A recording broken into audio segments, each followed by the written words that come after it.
Penerapan program sistem verifikasi ijazah secara elektronik dan penomoran ijazah nasional tahun ini disambut baik kalangan pendidikan. Program ini diharapkan mampu menjawab keresahan masyarakat terhadap perguruan tinggi yang mengeluarkan ijazah palsu.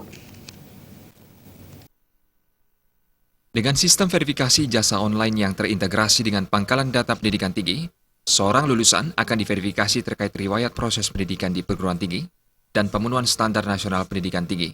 Ketua Yayasan Kesejahteraan Korpri Anagung Gede Oka Wisnumurti mengatakan, sistem verifikasi ijazah secara online dan penomoran ijazah nasional PIN diharapkan memudahkan masyarakat untuk mengecek keabsahan ijazah yang dikeluarkan perguruan tinggi di Indonesia, serta memudahkan pemerintah dalam memantau statistik lulusan sekaligus menangkal beredarnya ijazah palsu. Inilah sebagai bukti bahwa perguruan tinggi itu tidak boleh main-main, apalagi jual beli ijazah dan menyiapkan ijazah kepada mahasiswanya yang tidak pernah kuliah.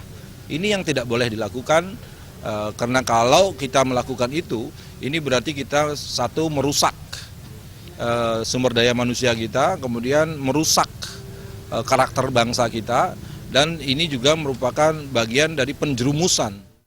Wisnumurti menambahkan, sistem verifikasi ijazah secara online dan penomoran ijazah nasional PIN oleh Kemendristekdikti akan memberikan pelayanan kepada masyarakat agar mudah mengecek keabsahan ijazah dengan cepat, tepat, dan akurat. Suteja dan Saputra, Bali.